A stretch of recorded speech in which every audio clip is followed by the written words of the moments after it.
Welcome to the Subjective Professor podcast where we reject coercion and hypocrisy. This is episode 218, and I want to talk about lockdowns and how they are criminally anti-education.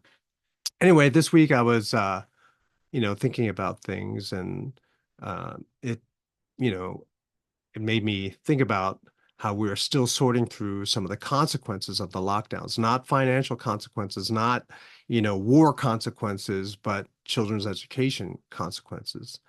Uh, During the lockdowns, my family pretty much had it easy. Our school district is pretty well off. And just prior to the lockdowns, they were starting this new program where all the students get Chromebooks. And so transition into virtual education was very, very smooth. My wife is a stay-at-home mom, and so she was basically able to facilitate all of the education for my kids at home. I had one guy who was in his senior year in college, and so he pretty much was fine with the way things were.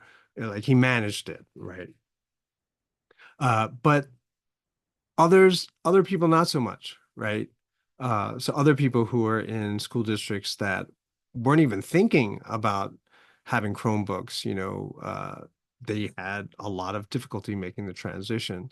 So once the university also went on lockdown, and so I had to start teaching virtually online. I had a student, I believe it was during the summer.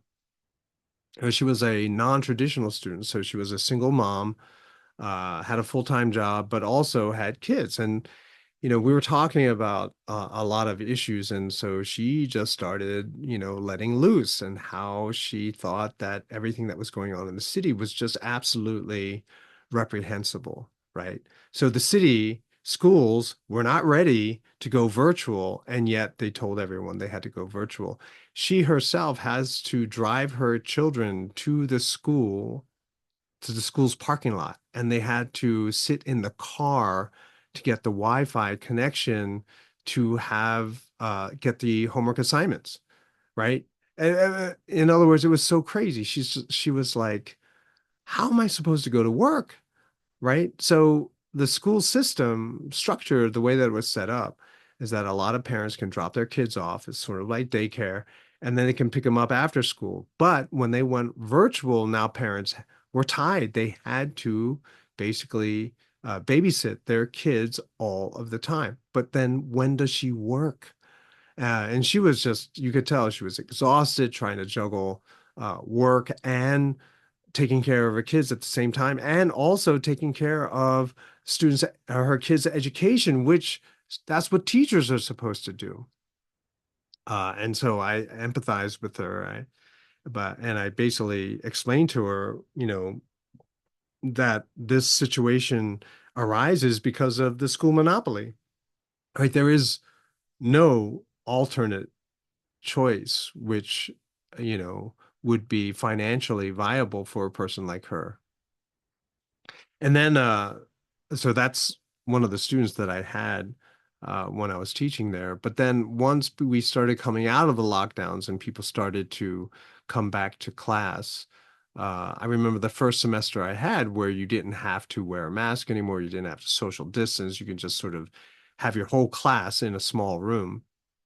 And I would have like 28 students, and the back row became really disruptive. And I thought, oh, okay, I won't embarrass them in class. So I'll just send them an email after class. And I sent them an email and said, hey, you guys got to settle down. You're disrupting the class.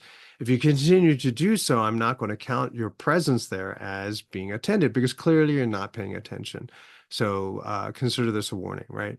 I got a reply of how rude it was for me to send them this email that they're adults and how dare I tell them to be quiet in class. And I thought, wow, this has to be the result of the lockdowns. They don't know how to sit in a classroom. They don't understand what in-class behavior is, just basic discipline. Now, I know a lot of people, poo-poo the whole school discipline thing. Like, you're just now going to be indoctrinated. And so sit still while I'm indoctrinating you. But, you know, at least you got to be able to do that. What if you have a job or anything? You got to know how to sit and listen, especially in my class, since I'm constantly challenging all of the things that people think are, the truth, right? And that's just the in-person, but when we were virtual, I had students turning, the camera to show that they were in attendance, but then, their camera would get kicked, and it turns out, they're throwing a party in their room. Everyone's dancing and everything. I had to kick them out of the class, right? Because everyone was just laughing and watching them. Then you had people, scrolling through everyone who's in class to try to check them out, right? Sort of like a school classroom version of what's that, Tinder or whatever it's called, where you swipe left or I don't no idea.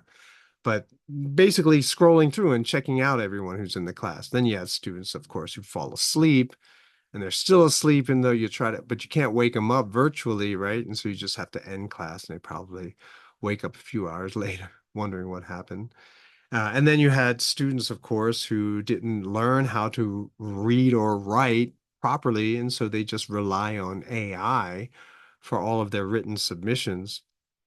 And and for me, it was pretty easy to catch, right? Because if they write one post, which is, kind of mediocre, but then the next post is sounds very academic, clearly they're cheating, right?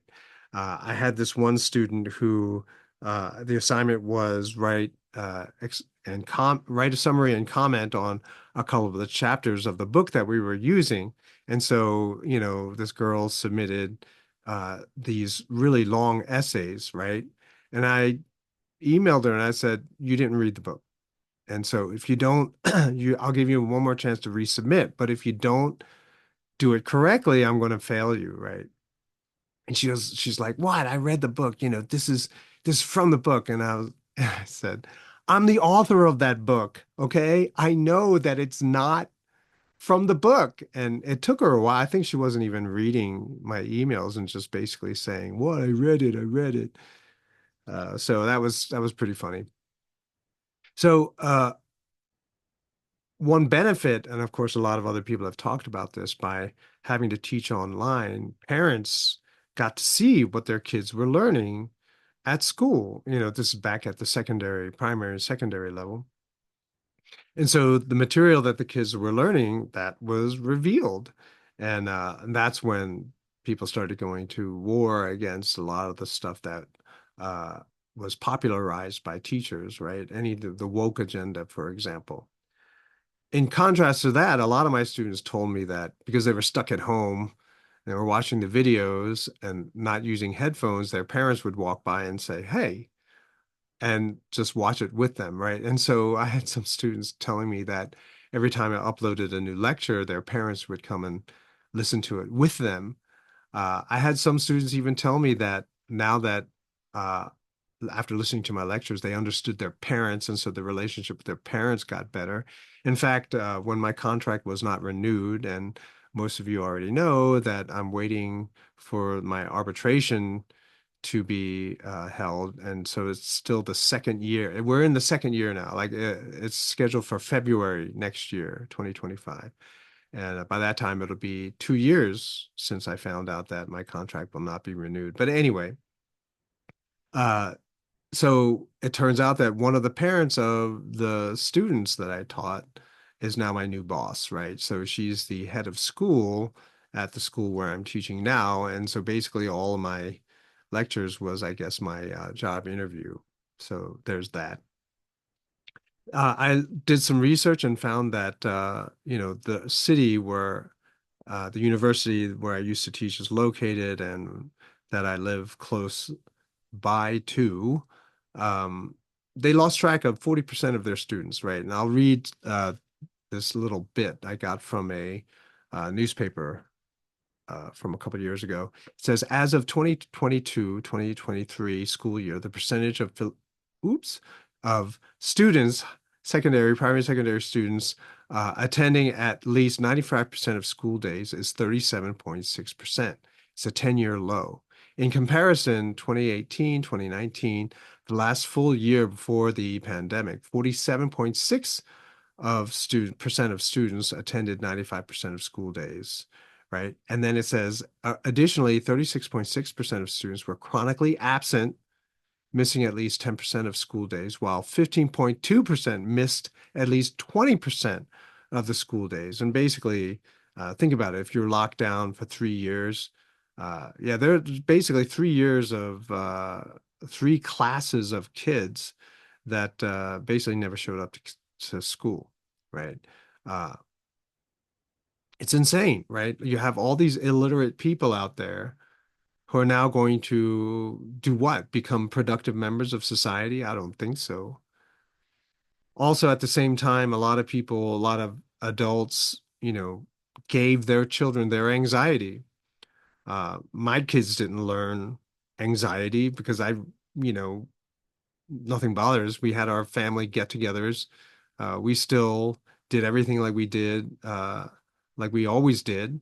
We didn't let anything interfere. We were only restricted or limited by the policies of the places where we usually go. But I wasn't worried about dying.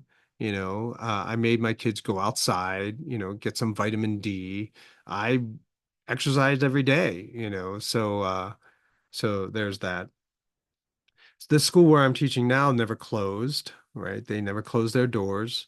They did have to observe all of those ridiculous rules, like made up rules like social distancing and wearing mask. Uh, but, they kept meeting in person. They accommodated some students who were afraid, gave them online option, right? And there are a lot of success stories at this school, right? The people who were there in person, if they had some sort of learning disability, so-called, they overcame it, right? Because they were able to see it right away and they worked on it. And so now they are, fantastic readers, right? That you would never have known, right? I never would have known. But there are also other students who transferred in and I realized that if there was even the smallest, the slightest learning needs, right, special needs for that the student had, they were forgotten. They were ignored. They fell through the cracks. I mean, use whatever expression that you want, but I would imagine that there were many, many, many, many, many students who were just like this, but because they were online, they were able to pretend that they were learning, whereas in fact they were learning nothing for 3 years. I mean, that's criminally negligent on the part of all the teachers, the school district, the superintendent, the teachers union, all the leaders of the teachers union, right?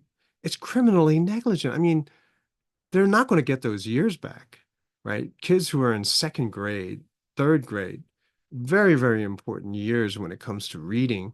I mean, they had nothing. And instead of, you know, realizing that they did something awful and maybe do a mea culpa, right? Say, oh, we got it wrong, sorry, and make an apology. No, they just want more money, more accommodation. It's crazy. It's just, looking at students who are struggling, uh, and all of the other problems that come with it, right? Because if you struggle, then you're going to, keep yourself busy doing something else, which generally means getting in trouble, right? So a lot of the disciplinary problems that we have at the school are because of the kids who came in, right? Who transferred in at a much later age. My consolation is that at the moment, I get to teach these middle school, and granted, they are young, sixth grade, sixth, seventh, eighth grade. I get to teach them how the world works, right? And even though it's only a few weeks into the year, someone asked me something about greed.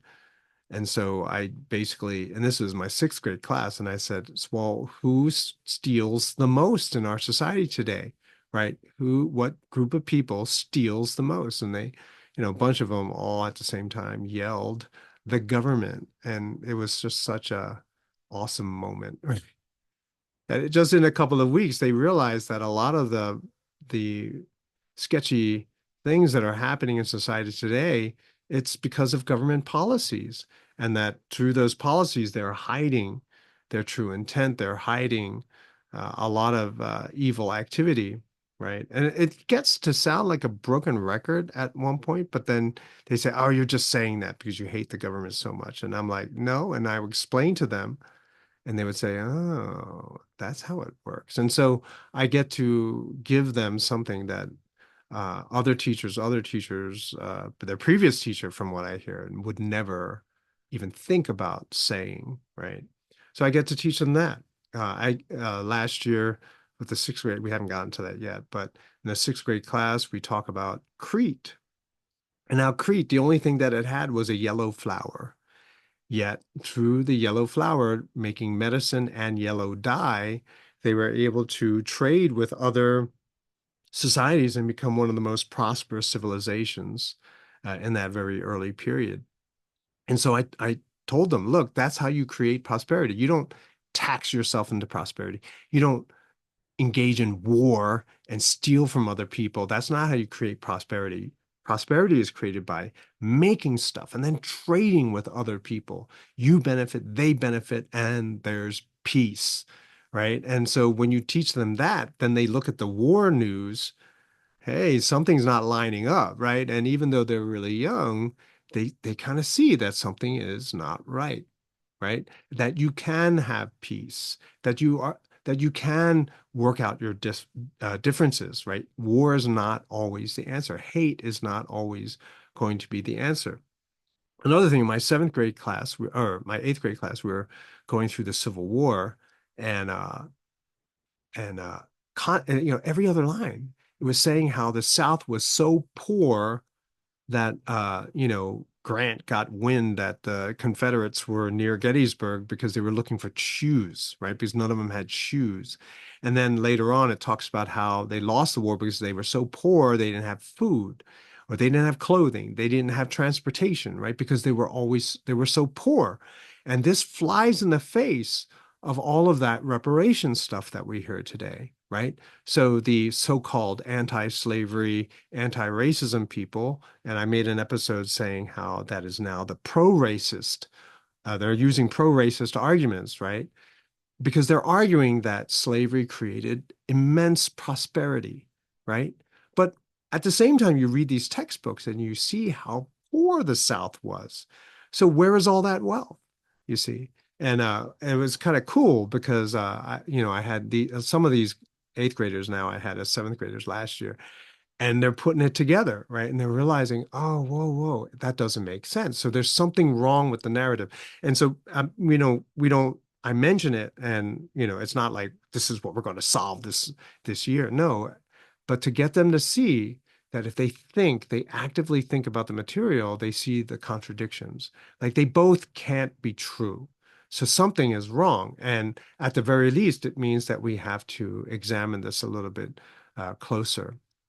And then my sixth grade class started asking me who my favorite president was because they're predominantly African American, and they love Obama, right? And I said, oh yeah, he sucks, right?